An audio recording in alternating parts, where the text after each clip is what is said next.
So, Fat Man, So Sleazy. what is this new promotion that's come out with a brand new show?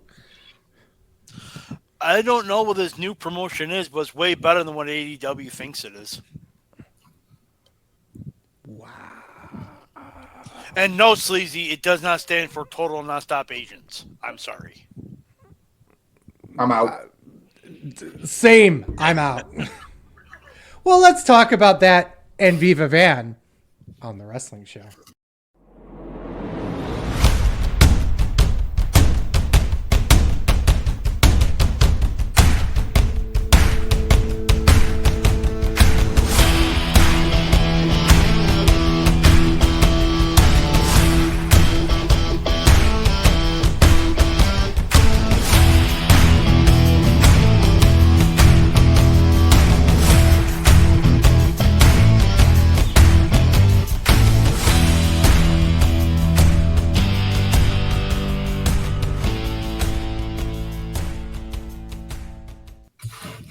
Welcome.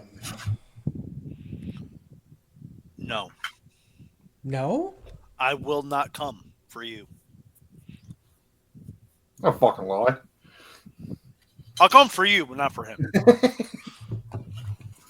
To another episode of the wrestling show. Today we have the proud papa, the king of Super Mario. The Ryan. rightful next Hall of Famer. Wow. No, the next Hall of Famer's in my hand, and I'm not talking about my dick. That's not going into a Hall of Fame. The pencil is 100% going in. It's because he thinks he's the booker. I am. Oh, yeah. Hey, oh. Thank you. Today we're going back in time, but It is a fucking sentimental episode, and don't play it as such. It is. It kind of is. Yeah. 20. What was it? 2014. 2002 in June. Total No, nonstop he's action. talking about when it went When it left. TNA. When did I What's that? can't remember when it became Impact. I Wasn't can't. it Global Force? It was Global Force for a while, and then I want to say maybe it was later than 2014. 17? Maybe. You know, 18? we don't do research on this fucking show. We're not journalists. Because we're not. Thank you. Fuck not you, we're not journalists. journalists. We absolutely are journalists. When was it? Impact Wrestling started to be referred as such March 2017. They went for Global Force Wrestling from June 2017 to September, which then went back to Impact Wrestling. Oh, so they were Global Force after the name change. Yeah, because of the Jarrett thing. Yeah. Global Force Gold, right? Did you get yours? Carney's got a Carney, boss. Like, Right? don't shit on it. He's like, what, 50, 60 now? And he's still in a major promotion on TV. Making that money, and because of the way he works, he'll be able to wrestle for at least another 7-8 years. That motherfucker knows how to work. Unlike fuckhead Darby, who actually sells. Now, Darby's the only one on the AEW roster that sells right, because his shit's real. I was just going to say that. He doesn't sell, he just fucking dies. Hello, What about- Younger Williams. Essentially have a check, and I like to reference our multitude of fans. Wait, didn't like Sammy Guevara almost die on Wednesday? Yeah? Okay. Also, yes, yeah. Seth Rollins hurt his knee last night, or Monday, depends on when you're watching and listening. Oh, yeah, I heard. Somebody tried to do a Lo Mein Pain with Carmelo Hayes, and I couldn't. Who was it? Was it Austin Is Theory? that one that talks about dribbling basketballs? Theory got hurt. Cora Jade got hurt. Yeah. Yeah. Charlotte's hurt. Charlotte's hurt. Yeah, that's not news. What I love is looking on Reddit and people being like, "It's WWE schedule. Go to fuck." Like, really? Fuck off. I can walk down the street and twist my ankle. Is that? Aha! Sleazy's done that before. I've done that. I've legitimately done that. Did you sue the city of whatever town you were in because you were dumb and slipped? It was even worse than that because I had no choice in the matter. He was going down no matter what. Yep. And that's how I got my first job in wrestling. He took a bump on cobblestone. No. I was going down no matter what. I bet you were going down no matter what. God damn it, you fucks. I had the joke there, and you guys just trampled it and then tried to retell it. Because we fuck it to death and bring it back to life? A refuculation? A refuculation. TNA wrestling. Hard to kill. Yeah. We're already 7 minutes into the show. We don't even know what the fuck. We're talking about cobblestones and breaking our ankles. Yay. In pure wrestling show fashion, you know. Oh, I did not grab anyone's star ratings for this, by the way.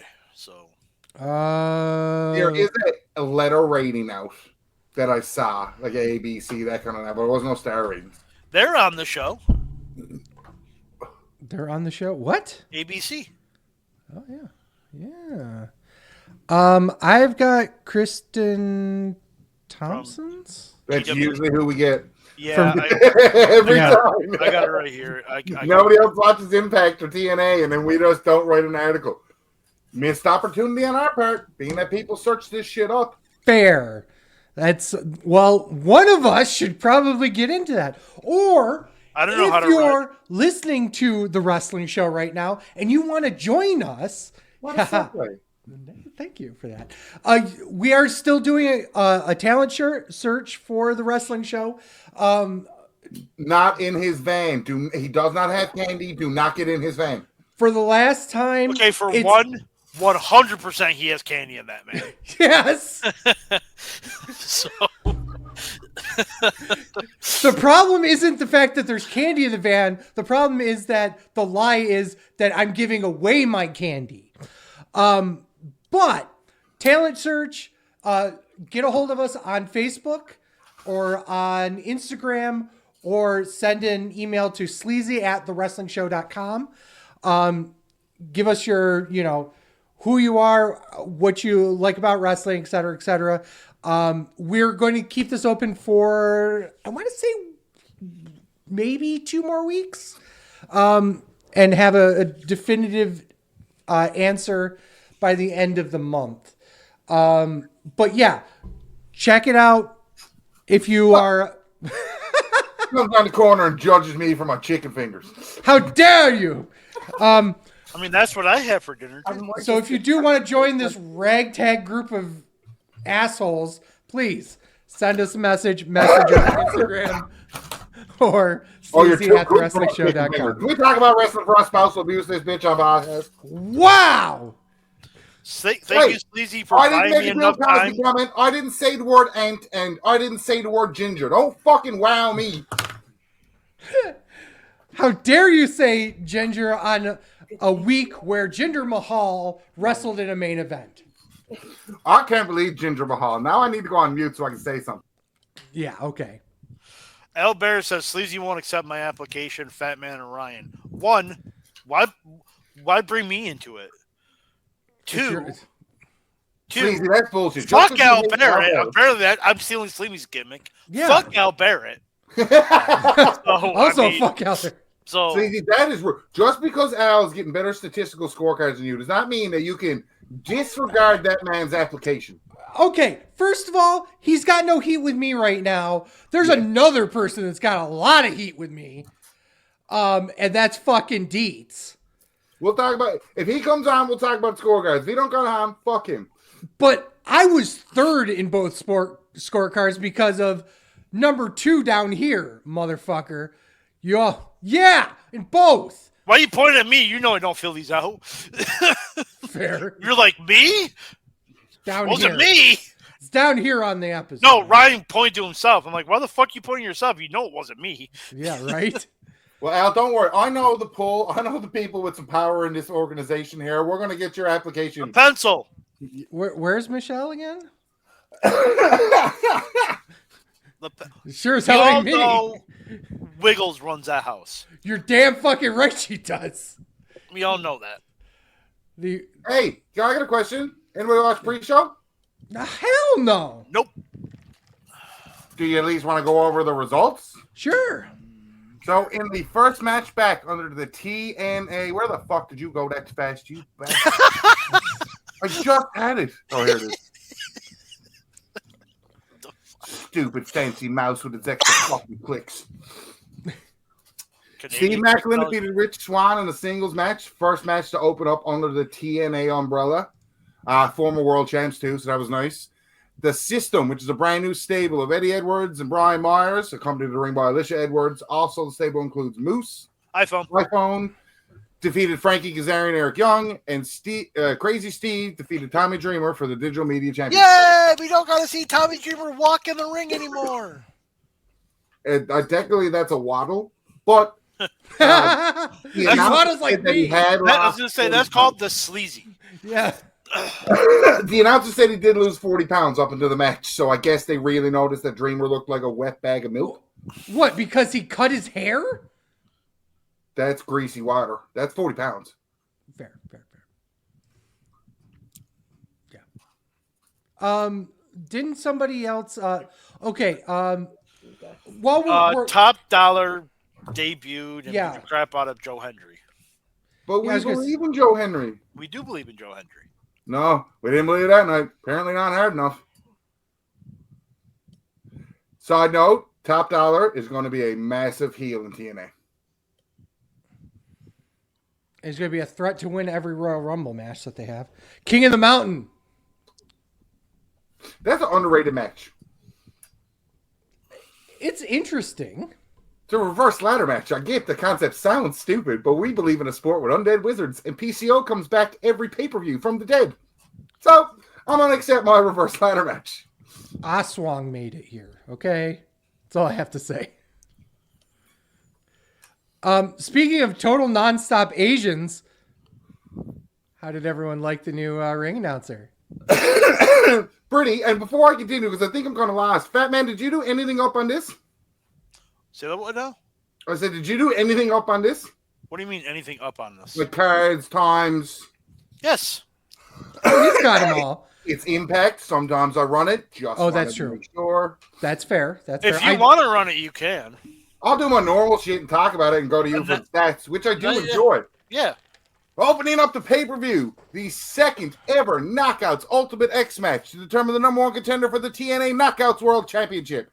Giselle Shaw, Alicia Edwards, Danny Luma, Joni Threat, Tasha Steeles, and Zaya Brookside. Fuckhead, hit him with the stats. It's Fat Man, not Fuckhead. Oh, I'm sorry, I got dyslexia. I added letters or some shit. I don't speak Canadian. It's 12 minutes, and Christian Thompson gave this 3.5 stars. Sleazy, you're the women's wrestling enthusiast. Yeah. Oh, before he goes, I bet you Rick Starner's real mad somewhere. Do you not remember? Giselle Shaw's the one Rick Starner had to fucking freak. Oh, Rick Steiner. Oh, yeah. I thought you said Rick Stunner. I'm like, who the fuck is Rick Stunner? Rejected porn name? Oh, I missed an opportunity. I should have said Giselle Shaw's dead name. Fuck. You should have, and you didn't. Sorry. I did, but... womp. Giselle Shaw goes over, by the way, and this match was fucking Sleazy's turn to talk.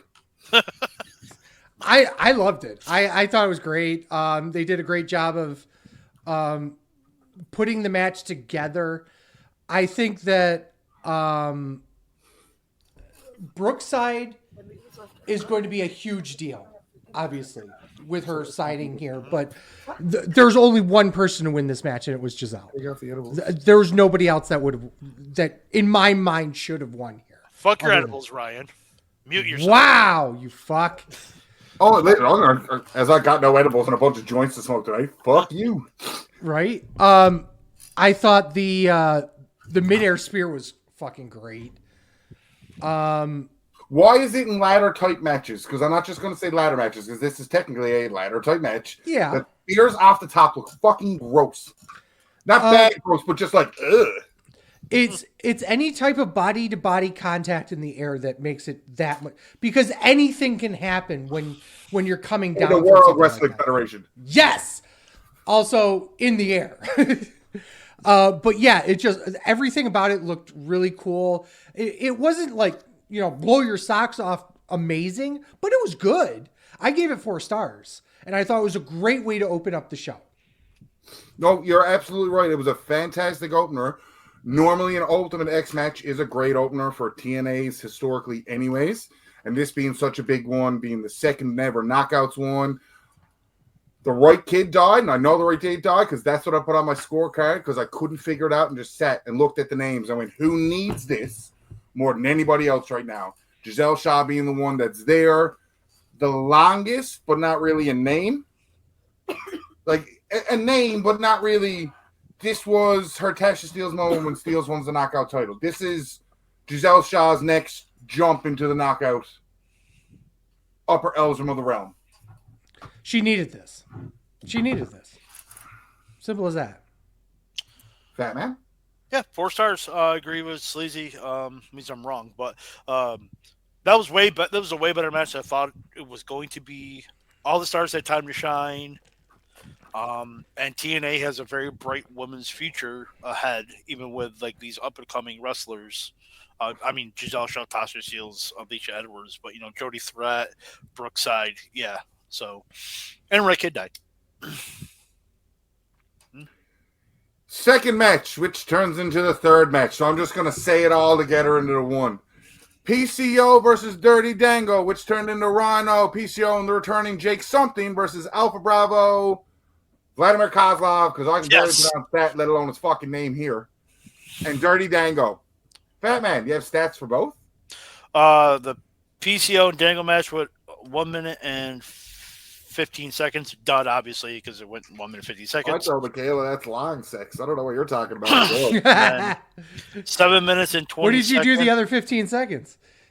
I was going to say, what did you do for the other minute? I was giving him a minute. I gave him a minute. Then the trios match went 7 minutes and 20 seconds, and Christian Thompson gave this an okay match for a house show. Ryan, we'll go from start to finish because I don't want to. Hold on. Yo, Dog, are like tag team matches. I was hoping you were going to save this one for the bigger one, but yeah, I do. I got it with every tag match. I know. I'm glad it turned into it. But I'm not looking at this as a shitty match and then a decent match. I'm looking at this as all because Ryan's the person that it's sports entertainment, professional wrestling. It has to blend into one. This whole thing is a segment to me. I think the whole segment was good. They went a bit of funky way around getting into it. But again, I watched Heavy G. I watched PCO get brought back to life again. So like, what do I know? Oh, by the way, this is the first wrestling show my girlfriend watched. Ever? Not ever, but well, I was going to say he has that homemade porn thing. Yeah, that's I do. Oh yeah. I do. Okay, 3 nights in Fat Man. Yeah, she was kind of confused by how me and Ryan got together in that situation, but it's okay. That's fine. Nobody listens to the fucking plot. Fat Man, yeah. As a whole, I liked it. I thought they probably just should have booked it as a trios match, but I was fine with how they led to it. I didn't really have a problem with it, but it was another match I thought was better than expected. And again, here's the thing. I have not been watching the weeklies of TNA lately. Did you not know that Dirty Dango and the Boys were a thing? Or No. I was watching that, and I'm looking at the Russian. I go, that's fucking Vladimir Kozlov. He's been back for weeks. And I didn't even know. I'm like, what the fuck is he doing there? He's been back forever now. Santino Marella's on the fucking roster. What did you expect? You know what's funny? His hot daughter would be there? I watched all of this, and when Santino comes out and makes the 6-man, the first thing that went through my head was, fuck man, they're former tag team champions. Why are they not getting along? Like that's their boy. Like what the fuck is going on here? Yeah. So I gave it 3 stars. Sleazy. I gave. Wow, that was a fucking great. I gave it a meh. I gave it the match was bad. 4 stars. Yeah. It was definitely a warm bowl of water. It was an okay match for a house show in my mind. I'm glad as a whole or just the second part.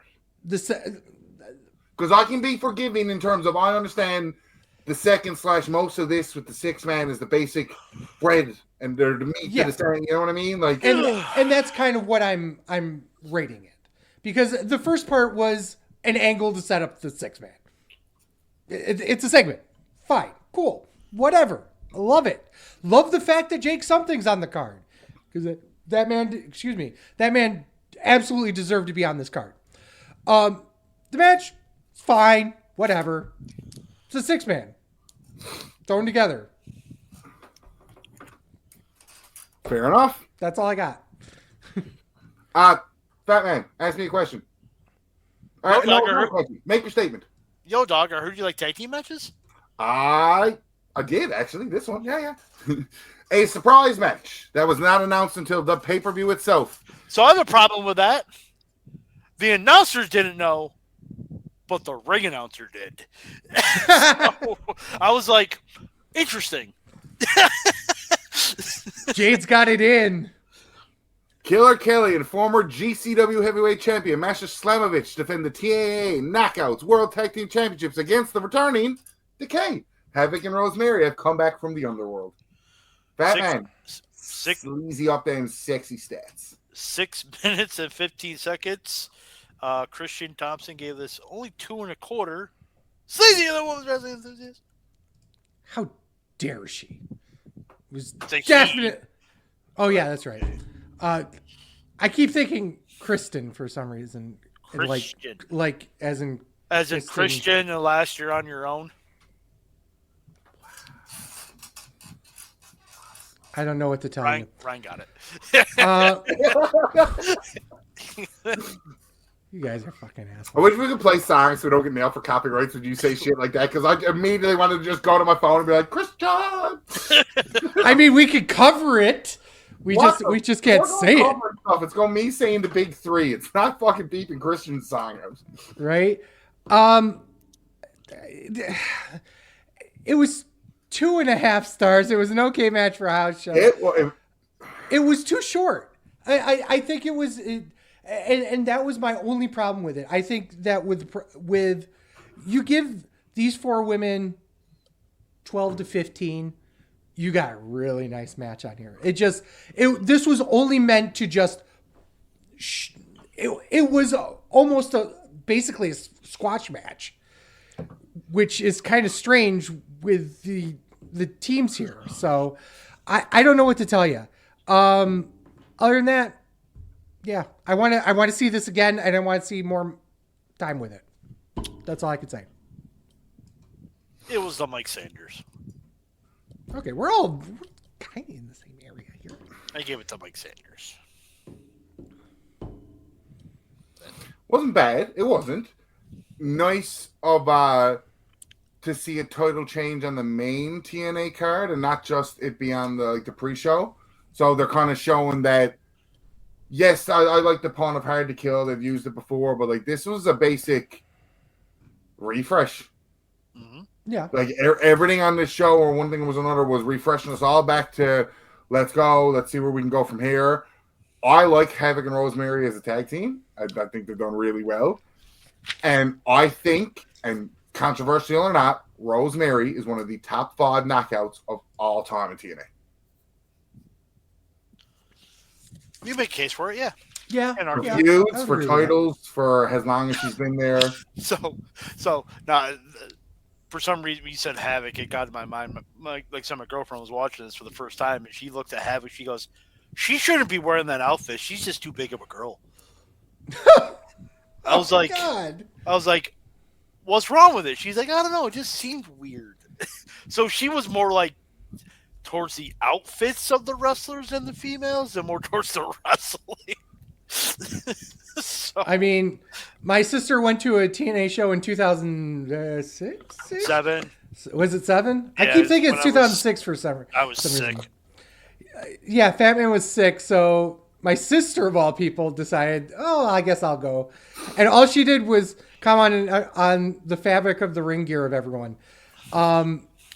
With one of my favorite quotes of all time to Bobby Roode, which actually popped him, was, "Hey, where'd you get the fabric of your robe?" He's like full on Team Canada heel at this point, and he's like,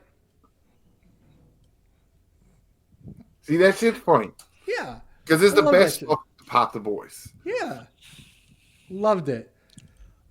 Oh, Now, man. time to get into the great part of this fucking pay-per-view. Was this around the time, because this is the X Division Championships next, right? So Well, just I'm before gonna- this, they talked about the AAA thing? Right before, yes. So we'll touch on that it did lead into AAA, and TNA have officially signed a working deal. It's going to be beneficial to both because it's not AEW fucking around. Like they would, like how they fucked around with AAA. I think this is going to go blue. The reason I know this partnership is going to go well is who ate in this match. This match was El Hidro del Vecino versus Kushida versus the 10-time record-setting X Division champion Chris Sabin in a three-way match with Sleazy's favorite for the TNA X Division Championship. Fat Man, stats him and speak. Oh, that was okay because it was in a 3-way. 12 minutes. Christian Thompson gave this. Why are you doing the swerve dance? That's not the dance. This for me. Because you're a white boy. That's the only move you got. 4 1/4. Sleazy, You're so love you're so lucky I didn't demand what it was. trios matches. Okay. First of all, God damn it, pal. What are you This mad was- that you like this three-way? Yes. God damn it. Part of it was the fact that of the three people in the match, and I'll talk about the AAA thing afterwards. But of the three people in the match, 2 of them know how to work a three-way dance. You know what I mean? At the very bare minimum. And I dare say Kushida does as well. They don't really do them as much. He knows how to work a three-way. Yeah, but Japan as a whole does not do three-way matches. You know, New Japan really didn't do them.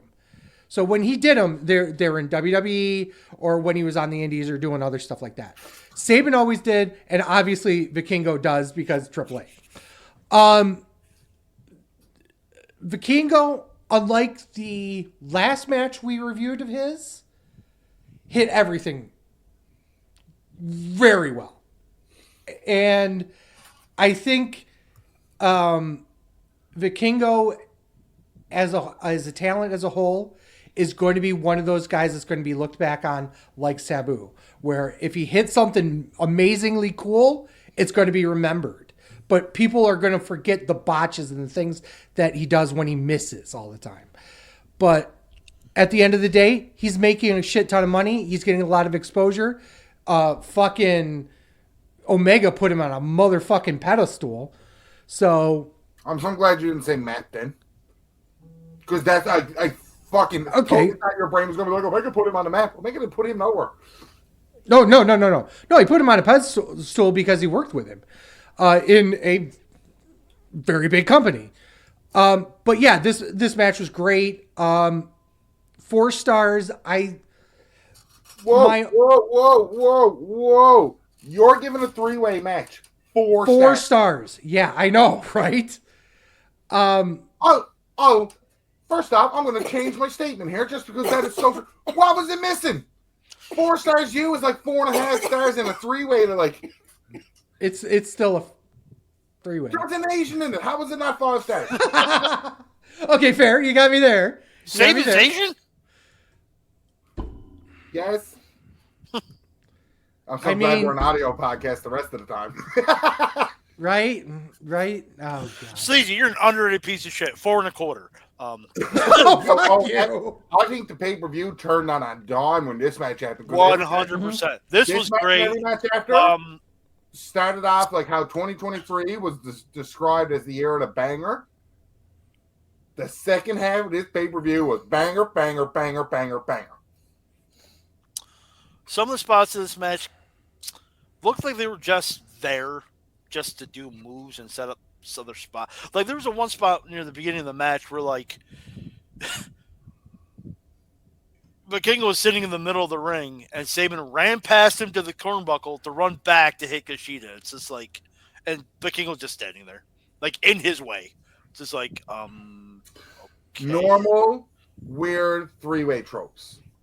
Oh yeah, absolutely. Basically, it's like Yeah, but no. Other than that, the for 12 minutes, about 8 minutes of this match was just fucking awesome. So yeah, the fact that was only 12 minutes. that Canadian destroyer on the wrap. Right? Yeah. Your neck. Yeah. You don't need a neck for wrestling, right? Fuck. Okay, God. next, and I think the most anticipated match for Fatman. King of the 4-star match, Josh Thank Alexander you! and Alex Hammerstone. Batman? 15 minutes. Christian Thompson gave this only 4 stars. Okay, what'd you give it? 4.5. What was it missing? Your face. This was unsurprisingly awesome. Fuck you. Okay, what was it really missing? Your face. Alexander worked on the leg and knee of Hammerstone most of the match. He sold it, and then all of a sudden just started to stop selling it near the end of the match. So regular wrestling tropes that you don't like. how dare you sell it right? How dare you sell it for part of the match, but not later? Yeah, it's Ryan, and our kayfabe sport. It's dumb. It's a dumb trope. Anyway, The kayfabe answer in the kayfabe sport is adrenaline's a motherfucker. but And I broke wrong. But that's okay. But don't tell me wrong. I broke my arm in the middle of a rumble and then kept trying to wrestle for 2 minutes, shaking it, wondering why does it hurt so much. Didn't know it was broken because of the adrenaline. If it works in real life, you can take a part of it to make it work in our fantasy land. it's dumb. So yeah, yeah. It's Josh Crazy. Alexander. He's awesome. He's absolutely amazing. Wrestler of the year right now. Wrestle Kingdom happened.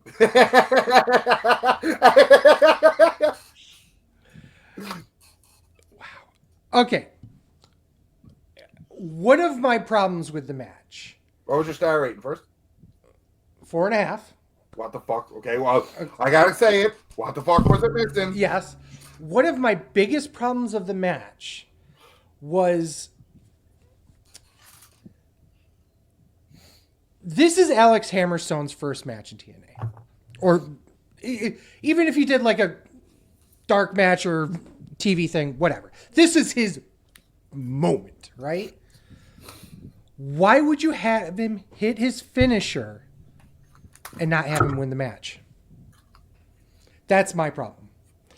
The Nightmare. I love that answer, Sleazy. I'm not gonna lie. If you're going to give him, like, the Nightmare Pendulum is probably one of the most physically impressive finishers that were out there that no one's really seen all that much on TV or pay-per-view. It looks, for people who don't know, it looks similar to the Elevator or something similar to that. It's not quite that. And the people that don't know what a elevator is, it's a suplex rock bottom. Yes. Well, the reason why I bring it to Elevator specifically, because Matt Morgan, TNA, ... Okay? But that's my biggest problem with the match. I love these two guys. I thought it was great, well-paced. There's obviously, Fatman's correct. If you're working the leg, it's got to work its way a little bit into the end, in my opinion. Especially when, his entire, moveset is working towards the ankle lock. So that's kind of an iffy thing. But the reality is that outside of that, it was still a really, really, really good match. And I loved a lot of it.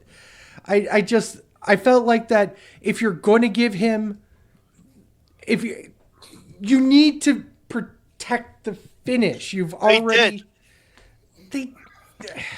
He did not immediately cover him afterwards. That's true, but this is a very specific circumstance where this is a first match on a big stage for Alex Hammerstone. I don't think you've protected enough by doing that. I appreciate that. I do enjoy that.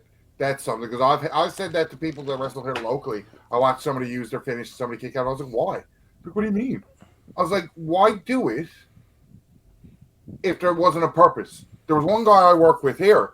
He wanted to get a move over. It was a Superman punch. I was like, drop me with it. He was like, what? I was like, trust me, I don't come off my feet. There's a logic to it. I kicked out of that finish, but nobody ever took me off my feet before. There was something. I didn't just kick out of the finish for the sake of kicking out of the finish. That finish looked strong before any kick out. So I want to kick that all I want.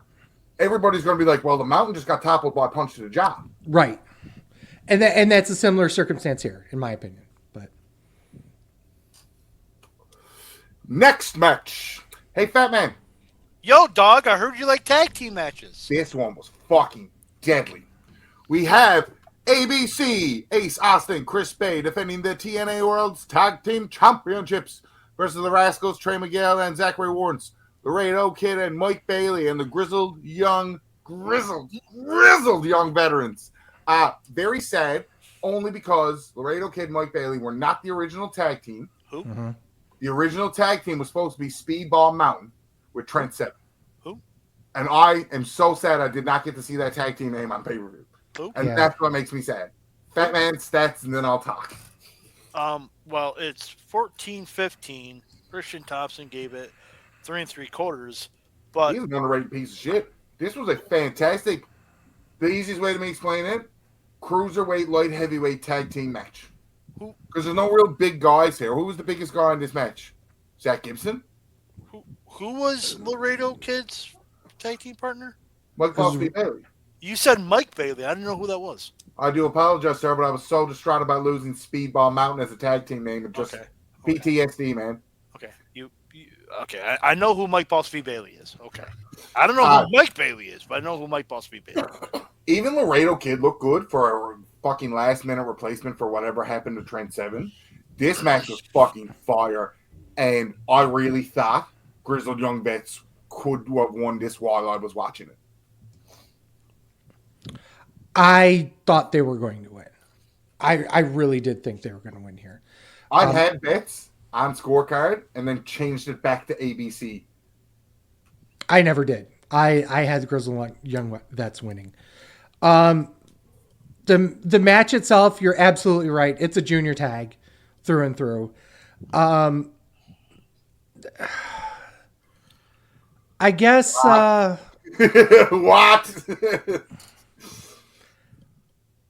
Here's my issue with the match is that it was, I hate to say this because it feels weird saying this, but it was too much. There's just too much going on. And I think that dance. That's kind of the problem too. Fucking multi-man matches. Right. I don't know. I gave it 3 stars. I didn't really like it nearly as much as Fat Man certainly did. And obviously you as well. But it wasn't Fat Man? I gave it 4 1/4. So this is not yeah, see? shit. Typical non-stop TNA action. Yeah. Was it total non-stop action? No, it was typical non-stop Typical non-stop action from It means 2 things. TNA. From TNA. And it was great, as always. So, fuck Sleazy and his underrated piece of shit. Hey, Sleazy, I heard you're somewhat of a wrestling women's aficionado. I believe I am. The Jillernaut, I think, is a better name than Juggernaut. So I'm calling her the Jillernaut, Jordan Grace, versus Trinity for the TNA Knockouts World Championship. She doesn't become RMO until she goes back to WWE. In 2 weeks. At the Rumble.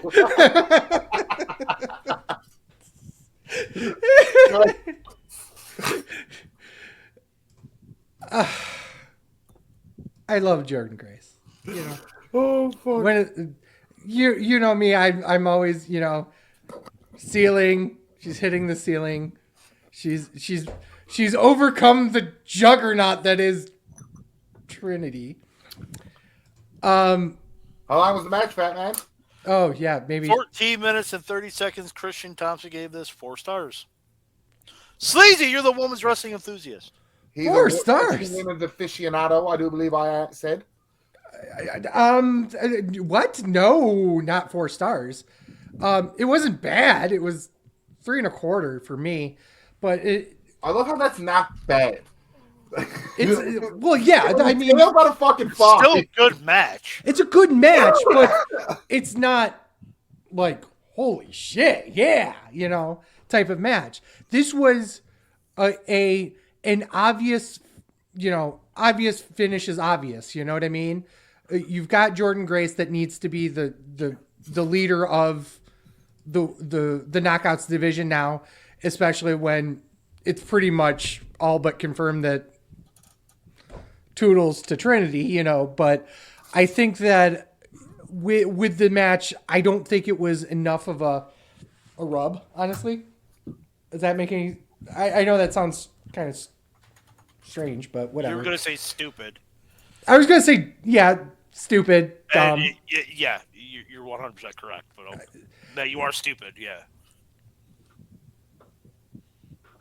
What an asshole. I did see it. You want to add more. What's that? I said you want to add more, asshole. Right? No, I think let me put it this way. I don't think Trinity made enough of an impact, to the division. And Jordan beating her did not mean as much as it should probably have been. Look at Ryan. I think I'm funny for this. Okay. I think this match tried to identify as big meaty men slapping meat. Okay, yeah, that's good. But that's it. Jordan Grace in the ring. Jordan Grace is a big bitch, boss. Yeah. She'll fuck you up, and she looks like it. She'll fuck you up. Trinity just got that Booty. big fish, small pond feel to her in TNA, and it's shitty. But that is the feel here for Trinity in her title reign because she knew she was getting a belt. Mm-hmm. And around the Royal Rumble time, any title changes automatically kind of, well, I guess that's the end of her run. Everybody and their fucking brother or everybody and their dog is going to be in the Rumble. Oh, they lost the title. It's January. To me, all of that nonsense aside, did not take away from that match. That match was fucking great. Whether I knew Jordan Grace was winning or not, fantastic match. 3.5 stars. In my notes about that was a really good match. I'm on spelled backwards. We'll see you in 2 weeks. See? Main event for the TNA World Championship. This was iPhone's Feast or Fired World Title match that he won. Moose iPhone versus Alex Shelley for the TNA World Championship. Fatman. I think he's from here. 21 minutes and 45 seconds. Christian Thompson gave this 3 3/4. I'm going to look the exact days here now because I know it was a while, but I do want to give fucking shout out to Alex Shelley because he had a fantastic fucking title reign as TNA champion that nobody saw coming. Nobody knew it was going to happen. It was June, right? 218 days he was TNA World Champion. Yep. That is a run, and I think it's a discredit to Alex Shelley that we did not talk about him at all in any awards for 2023, if that's the run he had carrying this company.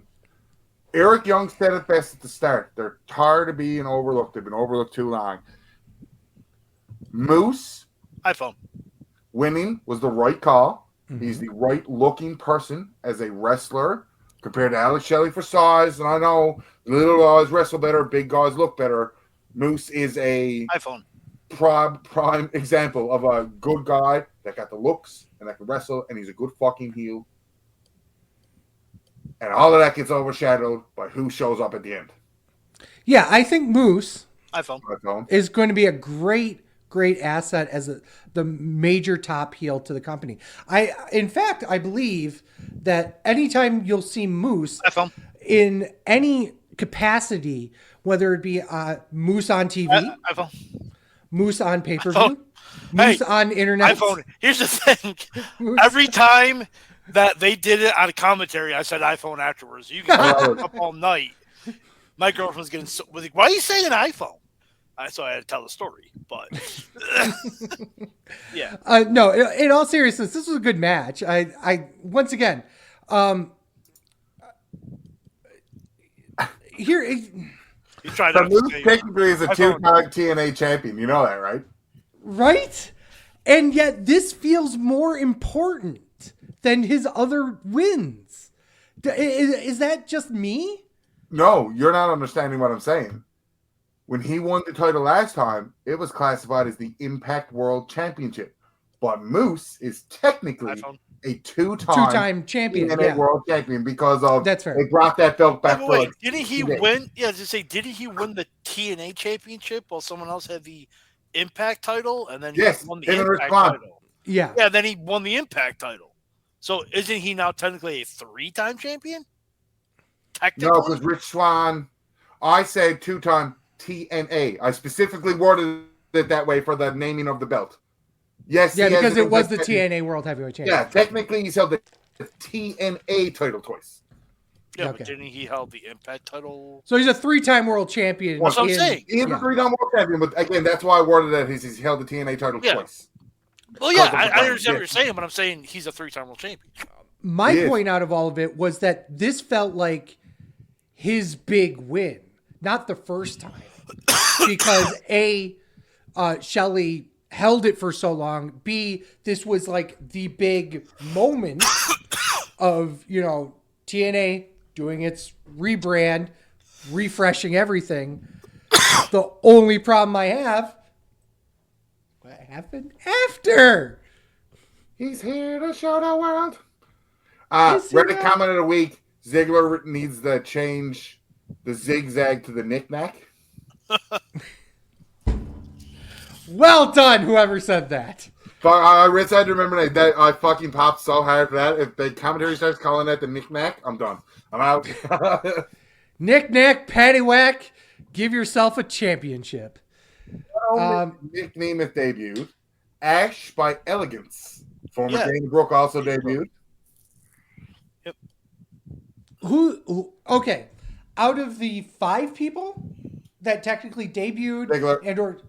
and or did a contract, who do you think would have the most long-term success Ziggler. in TNA? I don't think so. You don't think Ziggler's going to be long term? Right. I think he's there for a good time, not a long time. Fair enough. However, I think Brookside will be. And I think Hammerstone will be too. I don't think Brookside will, because I think Brookside's just waiting to go back to WWE when WWE Europe kicks the fuck back off again. Or NXT Europe or whatever. That might be the case, but that's going to be a long time. Because I don't think they're going to do that again, because here's the problem with that. The last time they tried to do that, WWE worked a bunch of the small companies into working with NXT UK, and then they got fucked out of it. So when they try it again, that's not going to happen. Also, And I think they're going to have a harder time the second time around doing it. also a pandemic happened too. But That's also true, but there was a very bad taste left in a lot of people's mouths that signed exclusive contracts to partner with NXT UK. So, okay, well, give me the star rating for this match that you avoided giving. 4 stars.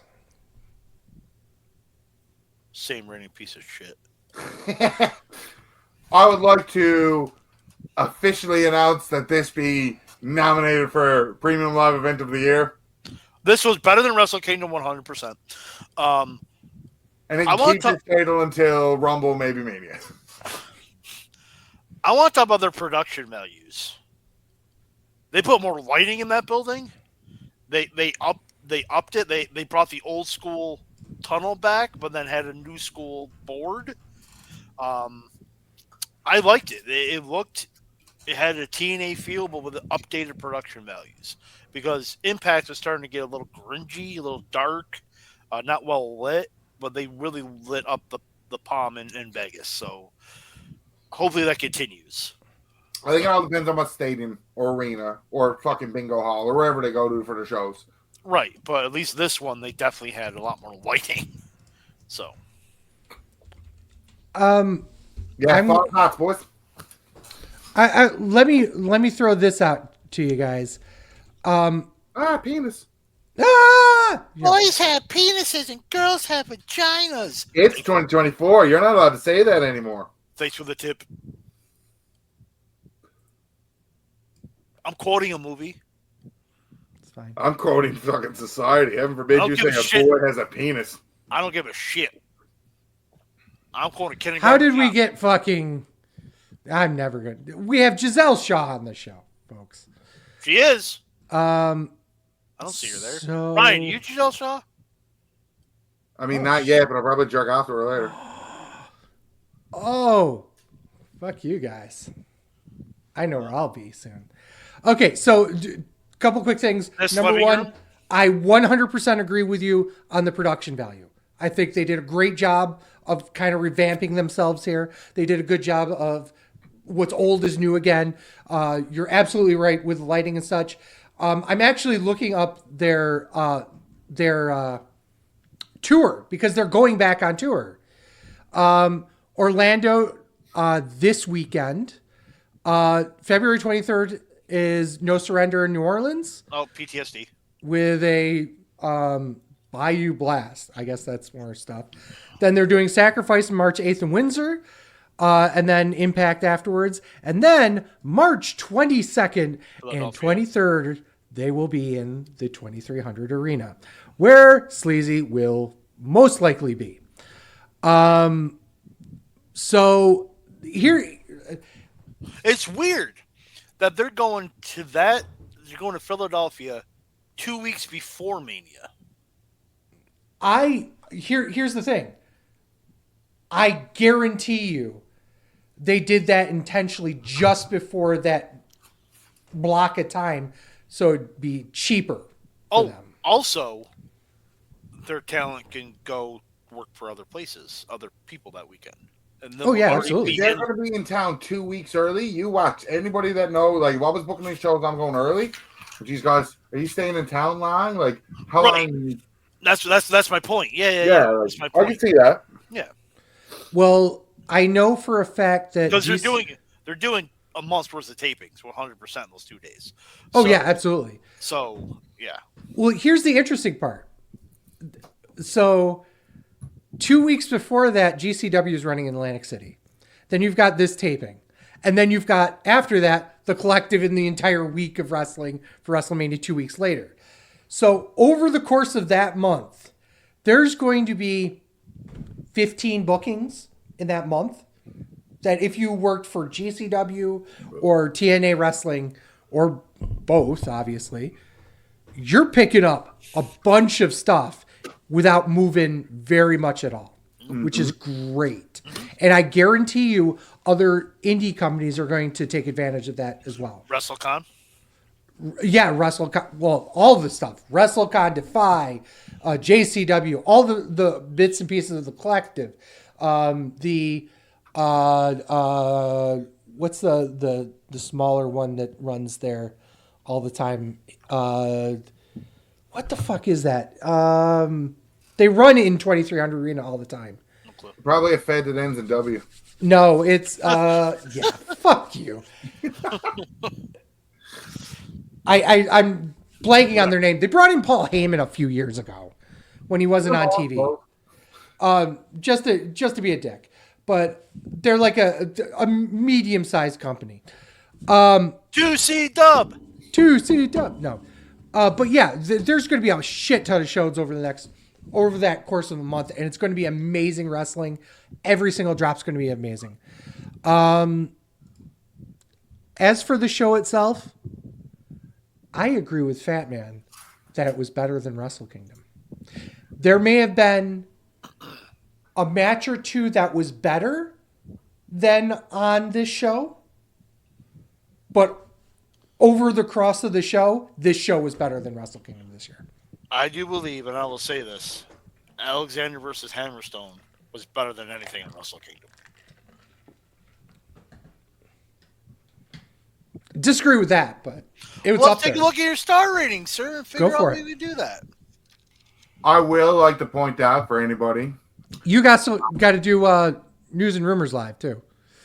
Yeah, no, I'm actually the first news and rumor I'm going to do is to tell you what happened on the Oh, you know what's TNA funny? team. You rated the 3-way for the global title 4.5, but I did not get your star rating for the IWGP Championship, sir. Someone need that. Oh, it's less than 4.5. I think I gave it 3.5. I want to say. I think you did too. I just didn't write it down. Yeah. If anything, so it won't Well, be maybe this week. maybe the global championship was better, but So it looks like it won't be this week's Impact, but it'll be next week's Impact. 2 matches signed on the card that will be on fucking free TV, mind you. Would be the System, which is we spoke about Brian Myers, Eddie Edwards, and Moose. I thought. Thank you. They take on the Motor City Machine Guns and fucking Okada. Huh. And on the same Wow. episode, Josh Alexander and Will Ospreay. On Didn't they just free do TV. Alexander Free Ospreay? TV. Didn't they just Oh, do Nick Alexander Newton also Ospreay? played Zachary Wentz, so that probably could be on the same taping because they're in the same section of how the taping went. I'm confused. Didn't Ospreay and Alexander already fight? The Ospreay Alexander was the taping that happened the next day. That's what they were announcing. But I Oh, thought they fought in England. they probably have. With Ospreay going over, Yeah. spoiler, somebody gets the win back. Yay! The good guy wins. America. Yeah. Even though he's Canadian, you fuck. Even though he's Canadian. USA, USA, But that, I Okay. always If Vegas could chant it for Bret Hart versus Yokozuna, I can do it here. America. Jim Duggan tried to start a USA chant at WrestleMania 6. Can anybody tell me why that was a bad idea? Because it was in His Toronto. opponent was Dino Bravo, by the way. Because it was in Toronto. against a Canadian. Against the Canadian. Yeah. Oh God. What do we got for How's news? them, what website you got to do, Sleazy? I'm going to Wrestle.buzz, which is more of a collated thing. I So like to always use WrestlingInc.com and like to give them a shout out because they're pretty good for Wrestling keeping up to Inc. date. PW Insider, PW Torch, I'm Raja.com. not Raja. Cora J tore her ACL. Oh God. Apparently, Hulk Hogan rescues a woman in a trapped car after a horrific accident. In an NWO shirt. Yes. Well, when you're NWO, you're NWO Apparently, for life. There's also something else released about Hogan that apparently say it. the car crash that happened with Nick and that buddy was his karma for his use of the racial N-word. And apparently there's audio that he believes that bad shit happened because that was his N-word karma. Because there was buzz, because there was nothing else important in the news, fucking idiots got to go dragging Hulk Hogan's name into the dirt again. From 20 years ago, from 15 years ago, even from 10 years ago. The fact that you have to, say which time that he was being ostracized from the community says a lot. Which time was it? Was it the time 20 years ago? 10 years ago? 5 years ago? Didn't he do something last week? Probably. It's MLW, by the way, was what I was looking for. Oh. So Ryan was right. It was a feather ended in the W. Yes, he was correct. Apparently, Bailey and Sasha were backstage at Hard to Kill. Backstage, they were just backstage right in the fucking stands. Yeah, they were. Yeah. People actually took photos. Which is fine. Wrestlers can enjoy wrestling. That's one of the biggest things that kind of gets me is that how many times do professional wrestlers like to watch wrestling? You do realize, and I don't want to blow up his spot too much, but it's been a while, so I guess we can say it, that Adam Copeland was backstage at one of the 2CW shows because he just likes wrestling. You know? I got a nice little news rumor kind of thing here. From the Emmys, did you catch this? Oh, yeah. Paul Walter Hausen calls out fucking Cardona, references the NWO and Kota Ibushi. Him and Cardona have a match coming up actually in March. Cool. Also officially signed. I think it's sometime in February, but the match is signed. Matt Cardona versus Nick Nemeth. Did it officially get signed? It's in GCW in Los Angeles. And for the first, what it looks like to be from 2009 to 2023, Dolph Ziggler and The Miz had at least one singles match against each other every year. And it looks like that streak's going to die this year. Huh. That's sad. That's a 24-year streak. Or a 14-year streak, I'm sorry. That they had at least one singles match against each other within that calendar year. That's sad. I can find more. They were cool. I found right quick. Let me talk about Kota Ibushi really quick because I know you dummies. Let me tell you something. Like every fucking wrestling promo ever. Let me tell you something. Kota Ibushi has lost his fucking mind. He's got 2 broken ankles and refuses to get any help for them. Yeah, because he's all fucking natural healer kind of nonsense, isn't he?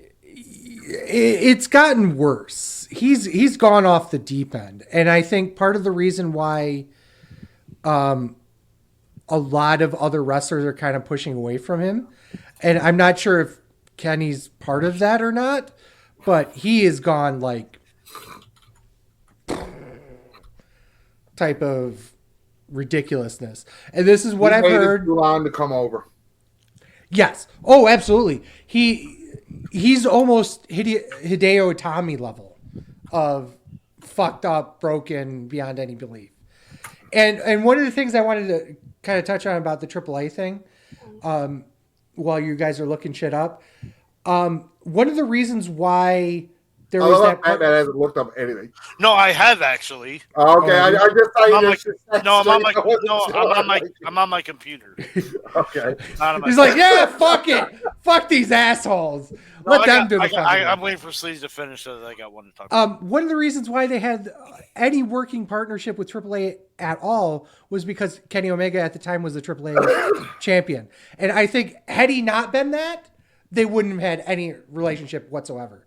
So to have TNA have an actual partnership, it will be beneficial for them. But to kind of point to the AEW partnership that they had with AAA, it's kind of a, I don't want to say a bad faith, but it's definitely not what it could have been or should have been because they were kind of dragged into it because of Omega. So, speaking of AEW, Tony Khan, the bullshit between his tweets and Jinder Mahal and all that. The GOAT. All that fucking nonsense. You think there's a double standard because Hook, who's lost one match in AEW, was announced to get a title shot. Well, Jinder Mahal, who's been out for like years and loses almost every match, got a title shot against Rollins. Ryan. I want to let you finish before I go on my rant.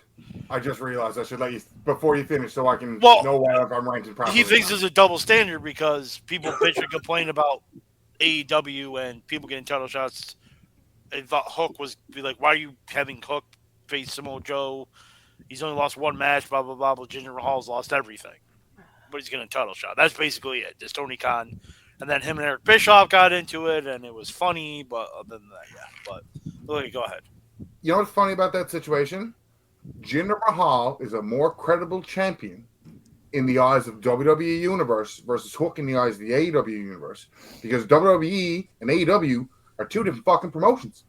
AEW wants their real sports feel like New Japan and that wins matter. WWE outright said wins and losses don't matter.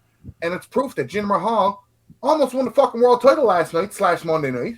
And people fucking believed in and bought into it because WWE can and will produce stars and knows how to turn somebody in a moment's notice to make them a credible main event threat. His promo before the match was fucking god level. If they didn't trust Jinder, they wouldn't have put him in the fucking ring with The Rock. Here's the thing. Yeah. Thank you for bringing that up, because according to Fuck Dave Meltzer. the reason why that match was so short, because they did not trust Jinder Mahal. That's bullshit. 100%. If they didn't trust him, they wouldn't put him in there with The Rock. They wouldn't give him the push that he's gotten recently, and they wouldn't put him in there against Seth Rollins. If they didn't trust him. Fucking idiot. Yeah. Go suck Tony Khan. Go suck coke off Tony Khan's fucking dick. Don't do that. That's a waste of coke. Snort it off his dick, if anything. Fuck. Jesus Christ, coke's expensive. Just Tony. Dave Meltzer doesn't know how to do anything right, so that's why I said it like that. I feel that too many people shit on. With apologies to the Rock Solid boys, because I do enjoy them and I get who they are for the AEW fans that they are. Most AEW fans are fucking idiots and will blissfully be ignorant towards stuff. You can't compare Hook getting the title shot and Jinder Mahal getting the title shot because of how both companies produce their shows and how both companies do their thing. Hook, all the same, still is not fucking caliber for a world title. Why? Because he's 28-1. He never beat nobody. Who do you ever beat? Thank you. Also, AEW says wins and losses matter. They only matter when they want them to matter. They only matter. You remember when FTR were the number one ranked tag team for like 6 months, and then everybody else was getting title shots? Title shots, yeah. Like they only matter when it fits their narrative of when they want it to matter. AEW's wins and loss records, quote unquote, they don't fucking matter. There was a time where someone lost every match, won a battle royal to win a number one contendership, and then lost the title match. But like, if wins and losses matter, you win that one match to get a title. Like that's stupid. They shouldn't have been in the battle royal. The Money in the Bank winner's curse is exactly the proof why wins and losses don't matter in WWE. I still hate it. I know you hate it, but you know it doesn't matter because you forget about every fucking loss. Oh, fuck to the world champion. The only one I remember that I hated so much was Sheamus when he lost, wins Money in the Bank, lost, wins the world title, and then immediately loses like a month later. Like, it was just mind-boggling. Like, but yeah. Yes, I know it doesn't matter, but it pisses me off because if you want to push the guy, have him win matches. They're doing a little bit better job with Damian Priest. I know a couple weeks ago I was being a dick about it, but at least he's winning matches. So that's a start. I will say, for anybody that says Tony Khan can't get wrestlers over, they are wrong. Look how fucking over Jinder Mahal got. Right. Yep. How about working about getting your wrestlers over in your own fed? Like, I get it, but somebody posted like somebody posted that I think on Twitter. They're all like, I don't want to hear Tony Khan say he got Jinder Mahal over so bad or so good. Jack Perry appears. I just saw this one as I'm scrolling. Jack Perry appears at a New Japan event, rips up the AEW contract, and puts Scapegoat on his arm as a wristband. Lizzie, what are those magical words you always say? It's a fucking work, bro. Dumb, bro. It is dumb. I will agree. Jack Perry should have been the devil if the other option was this. Yes. I personally think CM Punk should have been the devil from the beginning. I think that was the plan. It had to be Cole. Yeah, it was always. Without question, it had to have been Cole. They fucked with my head a little bit when they did the windshield spot because in my mind I was like, it might be Jack Perry. I wouldn't hate it. It seemed like it was best of a bad situation, which is most AEW booking.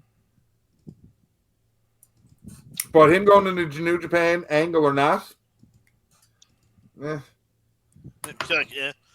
Man, like there's nothing else I can say to it. Like Jack Perry didn't get big enough for that to be right.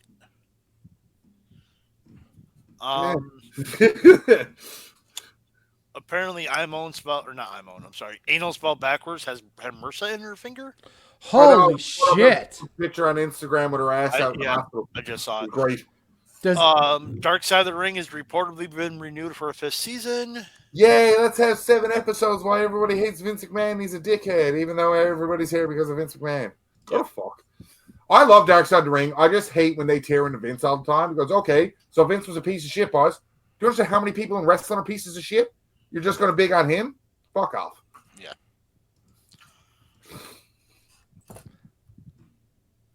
I just found out. Oh, go ahead. You're fine. Go ahead. I don't know if we talked about this. The Lee Fitting replacing Kevin Dunn. And you can already notice the fucking difference in the qualities on Raw, SmackDown are doing their backstage shit. Apparently, this is a PW Insider reporting that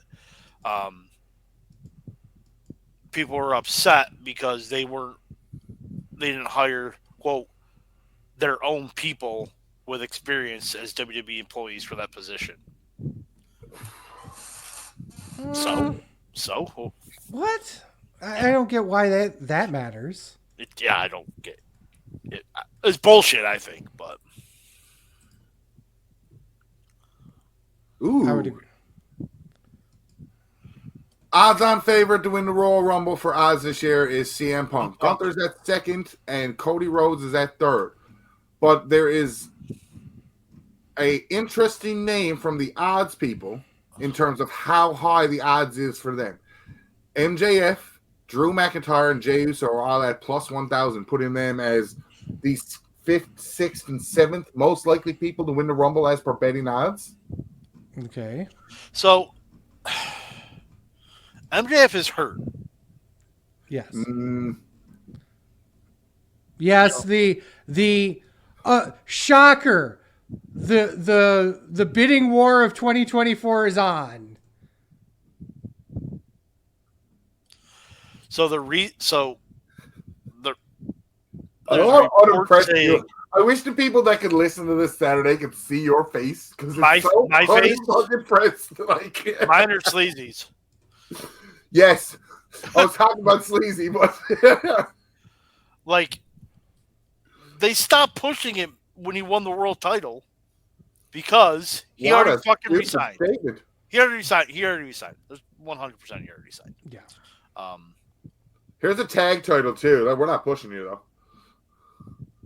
Right. Like Cena on Hogan levels of ridiculous winning. We're not pushing him though. Yeah, it's what Sakes. Yeah. I think that might be it for me on this end, boys. I can't find anything else. Yeah, I can't. I don't see anything else currently. Amazon could be favorite to land WWE Monday Night Raw deal. Like I said, I'd be very happy if they did. Because you can watch it. Yes.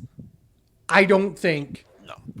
NBC is not re-signing that. Well, they already got SmackDown. I don't see them. And they already got Peacock. Mm-hmm. This is just me. I just don't see them putting up another $1.5 billion, $2 billion for Raw. Why not? I don't know. You're talking about Amazon, right? No.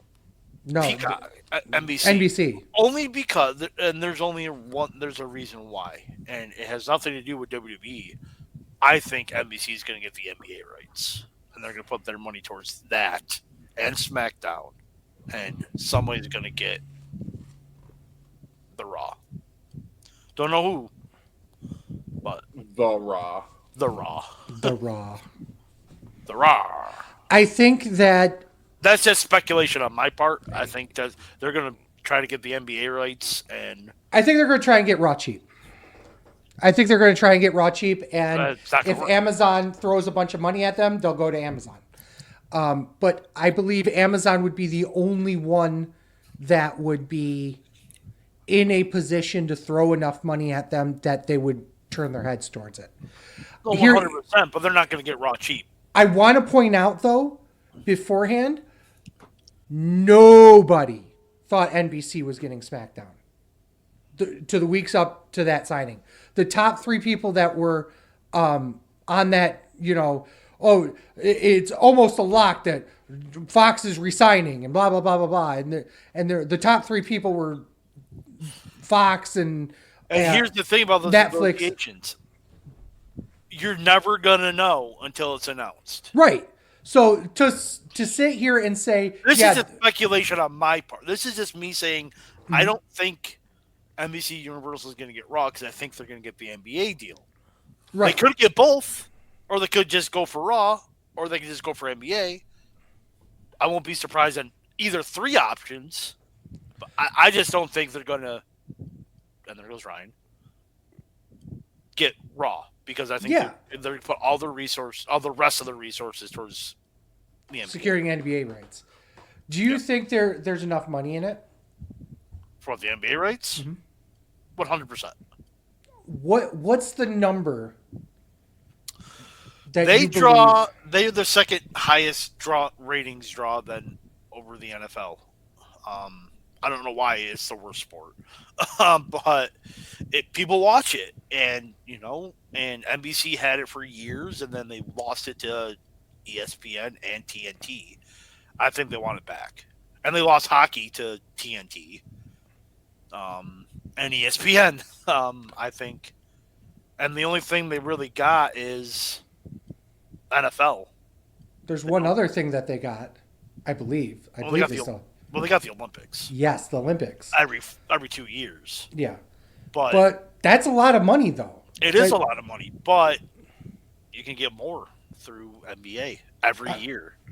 I'm not saying that's not. You can air it from October to May or June if they get the NBA Finals. So, I mean, what else do they have during that time? They got the NFL until January, and then the Super Bowl once every 4 years. And I mean, that's. I'm not saying it's not a good play. I'm wondering how much will that cost them. Oh, I won't be surprised if it's $2 billion a year. That's a lot of money. Maybe it may be less than that, but I don't even think it. But 1.5-2 billion a year. Let me throw this at you. Amazon comes in, makes a play for NBA. Do you believe that would be? Do you think they would throw enough money at the NBA to have them exclusively being hosted on Amazon? All their games? Yeah, especially considering that now NBA or Amazon Prime Video is now adding ads into their current subscription price. And if you want ad-free stuff, it's an extra $2.99 a month. If they bring League Pass over with it, I think it's worth it. If they just air because now ABC is now going to be airing Wednesday night games and Saturday night games because no college football, and I don't know why Wednesday is weird, but they want to go up against Dynamite, their biggest competition. But and they're airing them on ABC, not ESPN. So broadcast. So I mean, if you bring League Pass, or we get every game. Okay. If they do bring League Pass over and they get the exclusive rights, you can either say, hey, you can get the Wednesday night games and the Saturday night games and probably a playoff series or 2 with Amazon Prime, or you can pay an extra $100 a year and get League Pass. That is a nice add-on to it also. Not to be too far off from what YouTube TV did, where they kind of bundled it into it almost. NFL Sunday Ticket. Here's on DirecTV. It was $150. Then it rose up to $250. It was fucking $400 if you don't have YouTube TV. Yeah. $350 if you have YouTube TV. Unbelievable. Unbelievably high. And guess what? It worked. Well, at the end of the day, if only half the amount of people sign up for it, they still made exactly the same amount of money. I think they released the numbers. More people signed up for Sunday Ticket than the last 3 or 4 years on DirecTV combined, because people went away from DirecTV. But still, yeah, well, I mean, look at how many people have access to DirecTV and want to pay for that. I mean, the satellite companies have a big problem when it comes to that kind of stuff because nobody wants to pay for all the extra bits and pieces of it. Like, it's $80-$90 a month for any type of cable or satellite TV nowadays. Mm-hmm. So if you already have YouTube TV, yeah, it sucks to pay extra for it, but at the end of the day, you're paying. If you think about it, you're paying less. Here's the thing: if you think about it, you're like, oh, you pay $350 as opposed to $450. But with YouTube TV, it's $80 a month, so you're paying $20 less a month for those months that. Mm-hmm. So you're not really paying anything less, really. So aggregately, you're not. Yeah. But in the moment, it stings more. Yeah, I get it. I know we kind of went off on a tangent there, but we always do that when we talk about streaming services, and right. But at the end of the day, I don't think NBC is getting Raw. I would like to see it kept on USA, but I don't think it will. I don't think streaming is going to be there yet. We talk about ad revenue, but Amazon could throw them a bunch of money and be like, "Hey, here's $2 billion a year." I don't see that happening, but just say, "Hey, it's $2 billion a year." Plus, now we have built-in ads for your 3-hour show. You get 60% of the ad revenue too.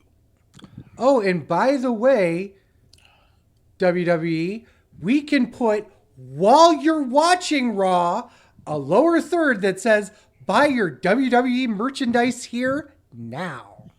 They got to deal with Fanatics, so that's not going to happen. They also have an Amazon store already. WWE does? Yes, they do. Not many people talk about it, but they absolutely do. And that's a great example of a cross-merchandising opportunity. They may have the Fanatics deal, but they still have the Amazon store where they can sell whatever the fuck they want. WWE shop on Fanatics. Yeah. Yeah, so there's going to be, if they do it, that's going to be part of the deal because that's what you want. What a better way to merchandise yourself than during the show have an ad pop up to go to this specific place and click here to buy our fucking merch. I would kill for that in any show I was watching if I was producing it. So let's kind of put a nightcap on this show. Ryan, go fuck yourself. Mm-hmm. He's Ryan Butt Gotcha on TikTok and X. Go over to r/The Wrestling Show on Reddit. Cool stuff. Both myself and Ryan float around Reddit all over the place. You'll find us there. We're not going to talk too much about the scorecards, but I believe Dietz. Fuck him. On Ryan. Fuck him. But specifically Dietz because I think he won the squared circle one too. So double fuck him. I'm at TW Sleazy. TWSFatman. We're SleazyFatman on X, Instagram, Threads, and TikTok. Please go on over there and give us a like. Videos you can find at twitch.tv/SleazyFatman, youtube.com/SleazyFatman, premium videos at onlyfans.com/The Wrestling Show. Please go on over there. Subscribe to our channels. Make sure you click the little bell to notify when we go live or when our episodes go on YouTube. You can find all sorts of content at WrestlingShow.com, including articles, merch, and a ton of other cool stuff. This year, we're going to really hunker down and try and get more content for you guys on the website. It's probably more articles, other cool stuff like that.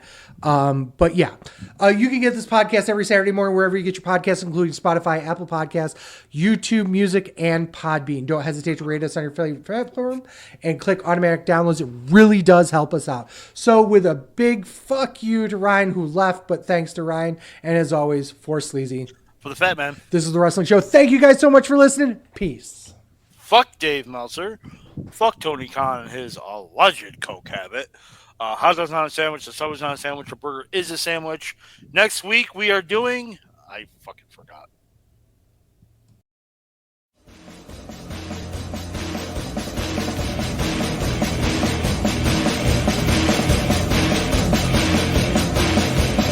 I'm the truth that you seem to run from. I'm an army of one. I'm a clip in your gun. I'm the pain in the game. The bloodshed in your name. When there's nothing to gain.